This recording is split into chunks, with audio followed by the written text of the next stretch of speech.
রাজধানী ঢাকাকে বাঁচাতে সরকারকে এখনই মাস্টার প্ল্যান গ্রহণের আহ্বান জানিয়েছেন নগর পরিকল্পনাবিদরা। সোমবার গুলশানে এক আলোচনায় বক্তারা বলেন, বিস্তর আলোচনা পরিকল্পনা হলেও কাজের কাজ হয়নি কিছুই। বাসযোগ্য করা যায়নি বিশ্বের দ্বিতীয় বৃহত্তম এই শহরকে। নগর পরিচালনায় কর্তৃপক্ষকে ক্ষমতায়নের কথাও উঠে আসে আলোচনায়। নতুন ব্লেন্ডে আরো রিচ অ্যারোমায় সেলন ফ্যামিলি ব্লেন্ড টে। এই শহর জাদুর শহর, প্রাণের শহর ঢাকা। তবে এখানে গায়ে গা লাগিয়ে দাঁড়িয়ে আছে লাখ লাখ ভবন, ঠিক যেন কংক্রিটের জঙ্গল। এখানে নীতি আর পরিকল্পনা কেতাবি শব্দ, অনিয়মই এখানে নিয়ম, আর এভাবেই যেমন খুশি তেমন সাজোর মতো সেজেছে বিশ্বের দ্বিতীয় বৃহত্তম শহর ঢাকা। রাজধানী ঢাকাকে বাঁচাতে বছরের পর বছর হয়ে আসছে সভা, সেমিনার আর আলোচনা।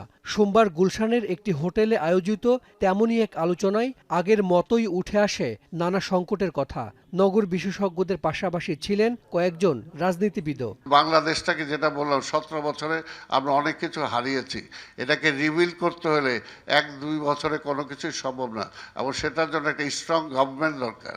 সিটি গভর্নমেন্ট ছাড়া এটাকে কোনোভাবেই নিয়ে আসা বা ভালো জায়গায় নিয়ে আসা সম্ভব না। পরিকল্পনা বাস্তবায়ন এবং আইন প্রয়োগের ব্যাপারে আপনাদের কমিটমেন্ট চাই। আমাদের অনেক কিছুই আছে, কিন্তু বাস্তবায়নের জন্য যদি কমিটমেন্ট না থাকে তাহলে বোধহয় আমরা খুব বেশি এগোতে পারবো না। পুরো বাংলাদেশের পরিকল্পনাটা যদি আমি করি, ন্যাশনাল স্পেশাল প্ল্যানটা করি, তাহলে কিন্তু ঢাকার উপর যে চাপ কমানোর কথা বলছি, তাহলে সেখানে আমরা কমাতে পারবো। ঢাকার নিয়ন্ত্রণ অনেক সংস্থার হাতে। উত্তরের প্রশাসক বললেন, সিটি কর্পোরেশনের কাছে ক্ষমতা না থাকায় ঢাকার এই অবস্থা।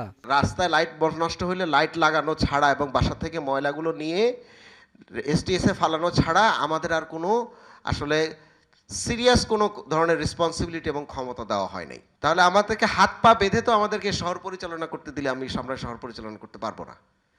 আমাদেরকে এম্পাওয়ার করতে হবে। বক্তারা মনে করেন, ঢাকাকে বাঁচাতে প্রয়োজন রাজনৈতিক সদিচ্ছা। এজন্য আসন্ন নির্বাচনে ঢাকাকে নিয়ে প্রার্থীদের পরিকল্পনা ইশতেহারে রাখার আহ্বান জানান তারা।